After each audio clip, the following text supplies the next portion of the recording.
Jen. Well, I have been really busy for the last 2 months doing yard work at our new home, and I need a break of being down on my knees digging in dirt. So I want to get back to work on the Jeepster. It's been a while and I never got a chance to finish this dash area. I got it to where I wanted it cosmetically, but now I need to reinforce it and I need to fix this corner of the dash. I did a lot of modifications right here off of this originally 1950 Ford Deluxe. So before I can really do a lot of work here, there's a lot of flex in this dash. So I need to reinforce this bottom area and install it back on the car, and then I can manipulate this area. But before I do that, I want to put my gauges in. So while I'm welding on reinforcing this area, I need to cut this panel out so I have access, and then I can do some pretty cool modifications to the inside of this to be able to light up these knobs. I've got a light switch, I've got the key switch, and I've got the windshield wipers. And I'll show you that. It's something I've always wanted to do. 40 years ago, I took a car apart. I think it was an old Pontiac from the 60s, and the key switch, it had this mounting piece where it mounted on the back side, and you put a light in here from your dash lights and it lit up the keyhole. I don't remember what this came off of and what type of a key it was. To be able to light up the key switch, it had to have some kind of a clear plastic or something to light up. Well, I finally found something similar that will work. It's actually out of a 1955 Ford Thunderbird. So it's taken me years to find all these pieces. I had to just acquire them little by little because I couldn't just get them all at once. And $250 later, I finally have all of these pieces, some new, some old stock, and I will show you how that all works. But it's going to take some extensive welding on the back side of this because I have to make this gap and I have to make this hole in a riser so that I can light up the back side, and then once the back side, it will light up the instrument. Yeah, it's hard to explain. I'm just gonna have to show you. It's really cool. So the first thing that I need to do, I bought just some regular steel stock. This is probably 3/16 of an inch thick. So it's going to have some good strength to it. I need to bend it to fit this, and then I'll weld it on here and here, and then I can cut this piece out. So I'll start by coming up with a way to mount this and follow this contour. So I think what it's going to take is just something like this on my vise and just bend it around. Something that simple. I'll just keep manipulating it and walk it around off of each side until I get it exactly where I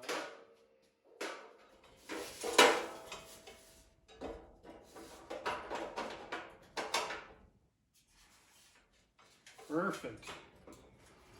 All right, I've got this all fitted up nicely. I'll get some tacks on it, and then I'll be able to hold it out and look at it and make sure it's right where I want it.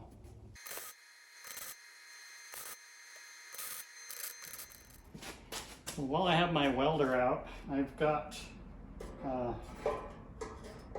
add a little brace in here. My steering wheel mounts right here, and my brake and clutch bracket mounts right here. And the way it's mounted on the brake and the clutch, it has a tendency to flex a little bit when I really press hard on the brakes. So to eliminate that and to get the steering wheel solid, I'm going to put a brace in here, and then this brace will take it all the way to the top of the firewall, and that'll get me all that support that I need. I've been holding off putting this on because I want to make sure to get all this metal work done. And now that's finished, I can tack it into place.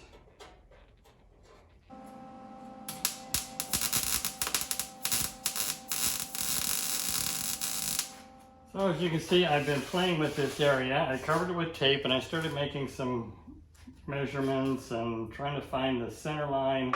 And then I got it to where I like these being out here, but they were facing outwards. It wasn't flat. So I had to work this area down. I spent probably an hour working this whole area. I had to reshape these lines and reshape this line to get it to the point where it was flat all the way across. And then I started playing around again with where they're positioned, and I like them positioned a little closer in. So that's where those inbound holes are marked, and I'm finally happy with these. So now I am ready to drill some holes, and what little fingers that are sticking out, because each one of these, in order to hold the black plastic piece, this is for the starter, it has a notch right here, so I need to drill the hole this size, but I have to leave a little piece of metal sticking out right here to hold this in place so that it doesn't turn. And each one of these is the same way. They all have that same piece. So I need to drill the hole this size, and then I've got to grind it out bigger, leaving that little tab sticking out. So it's going to be a bit of a challenge. All right, well, I have the outer edge all done now. You see that really cool light switch, wiper switch that I still need the knob for.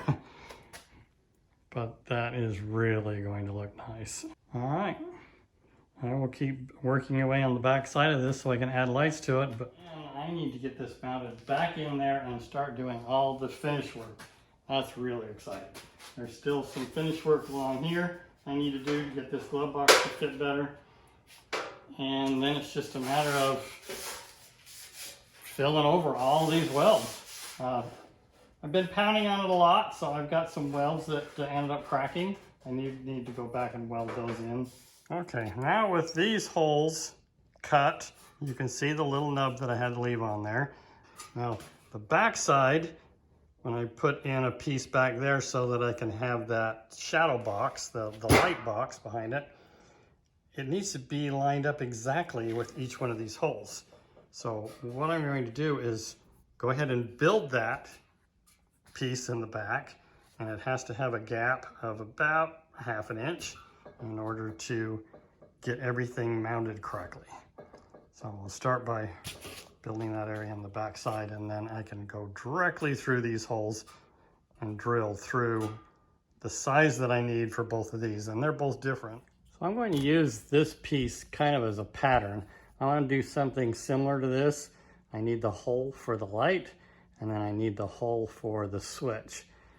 So I'm going to just create a rectangular shape about this size, and then I will weld it to the back side of the dash. So this is what I was talking about when I have to create a riser for the lights. This is the largest gap that I could get away with. I can actually go smaller, but as you can see, if this is the largest and then I put in my light bulb, there's not enough space there for the light. So that means I have to step these so that I have more room for the light. All right, well, sometimes you just got to put a little thought into it. The box wasn't deep enough for both the light switch and the light bulb so I can do the correct depth for the light switch, and then I dimpled the other side. And what I did is I just took two sockets like these two, I drilled a hole through the sheet metal, and then I just used this as a dimple die. I just pounded that right down through and it just dimpled that metal. So you can see the dimple. That gives me just enough rise that when I put the light bulb in, it's flush inside there and it won't get too hot to damage anything. So now I just need to build another one on the other side for the wiper switch, and then I got to figure out something for the ignition switch. But the wiper switch should be pretty easy to duplicate a piece just like this. As you can see, I have this all installed again. I put in the windshield, and I wanted to be able to make sure where everything all ties in at the door jambs and the dash and the steering column, and then where my switches will be, and where I was thinking about doing the key switch. And now that I have everything installed, I'm just not liking it here. I keep looking at it and looking at the original Ford dash. The key switch was here and they were in a line of knobs. That was actually here in this area above the steering wheel. I really like how this turned out, being over here. So I'm thinking about just going back to this area for the key switch and put it about here, but actually have it drop down, kind of like this. So it won't go up into this area, it'll just be kind of not really Frenched, but reverse Frenched. So that's kind of the idea that I'm toying with right now. I'm really happy with the glove box, and that finally, after tweaking it and reinforcing it, this ended up being really well reinforced underneath the bottom here, and then attaching everything to the brake pedal, clutch pedal, steering column, all this area, and the reinforcing that I added to both the firewall and the back of the dash. That has really stiffened everything up now, so I can finally do the body work on this. I think there's only some minor tweaking that I need to do to that glove box, and I ordered the bump stops. I can't find the original bump stops I had for it. They were petrified anyways, but I was just going to use them as spacers. So I found a set of brand new bump stops to put behind that. That will get my gaps exactly where I want them, and then I can finish doing the metal work around that glove box area. I ordered the glove box 2, and then I can just literally start filling and smoothing all this out finally. So I am on the finishing stretch. I've been rummaging around in my scrap bin, different pieces of metal, different ways that I can mount the key switch. And what I finally came up with, but I found a piece of pipe that's just a little bit bigger than the mounting bezel, and it's just a little bit too big, plus it's pretty thick wall pipe. So to use this to French in or whatever I use to mount that key switch, it's just too heavy to work with. So what I started thinking of was, well, if I take a large socket and use it as a dimple over this pipe, I could probably come up with a rounded piece for this. And I started out with probably, I don't know, 18, 20 gauge, just too thick to work with. Well, I found a piece of light gauge, and I just kept tapping it and tapping it and tapping it until I came up with this perfect dimple. And then once I cut all around this edge, that'll give me this nice rolled edge, and then I can weld all the way around it, smooth it all out, and then I'll have a nice shape like this with a cone on top. I'll just have to bend a piece of metal because it's going to end up being kind of a half round, a little bit more than a half round area that I need to shape down around the bottom. So I'll start with cutting this out, and then I'll start playing with that other edge, and then I'll show you what I'm coming up with. Hopefully it works. All right, I bored a hole about where I wanted this to be. I took my shaped piece of flat metal and then I wrapped around and welded on that.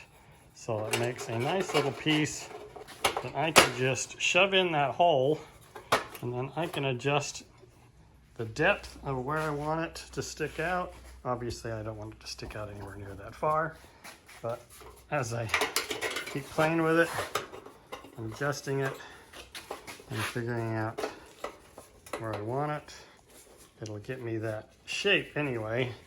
Now I can take the depth of this and I can modify it so that I can put a plate on the opposite side where the actual key switch is going to mount, and then I will be able to probably have to cut an area off the side of this for the light to be attached, because you can see I did a shelf inside of these for the light, and I've got to do the same thing for the key switch, but it's actually deeper than these.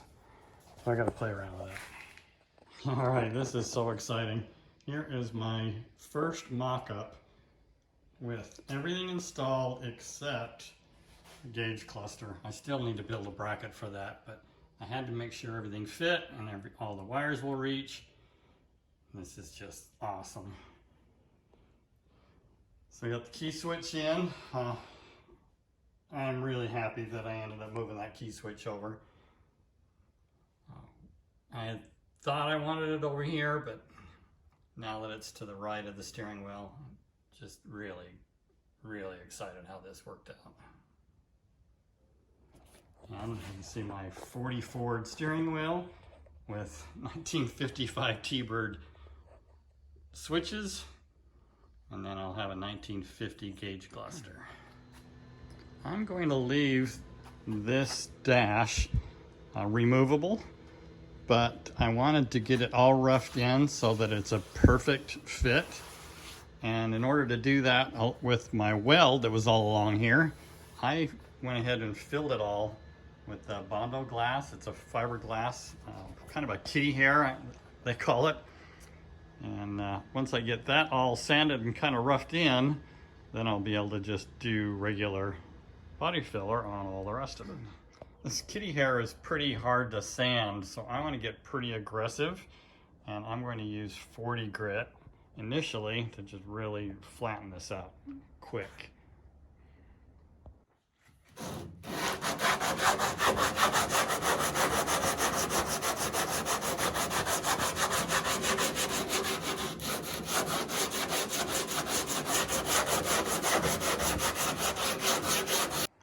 So this is what the kitty hair looks like after the first coat. You can see I had some high spots, so I just tapped down those high spots, and then I can put on my finish coat. So probably take a couple of coats. I do have a few low spots in all the welds that I did, but I'll just start with a skim coat over the top of all this. And once I get all this top end done, then I can concentrate on all the lower end, and I'll just take it off and do that part on the bench. So just as a refresher, the Rage Ultra Evercoat is my go-to. This mixes really quick, really smooth. It goes on super smooth, and it's really slow curing. So it just gives you a lot of working time. I really love this Evercoat. Okay, I've got a thin coat over the whole area, and I'm going to step back now to a 80 grit sandpaper, and I'll use a longer board this time, and I'll be able to make this much flatter. It needs to flash off just a little bit more. You can see it's still got a little bit of a sheen to it. This side doesn't. So once that shine is gone, I'm going to start sanding this. All right, I got one good heavy coat to cover all the weld, and then I got a light coat that I roughed out, and then another light coat, and it is almost done on the top side. That side is all perfectly smooth. On this side I have one slight low spot right there and one slight high spot right there I need to ding down.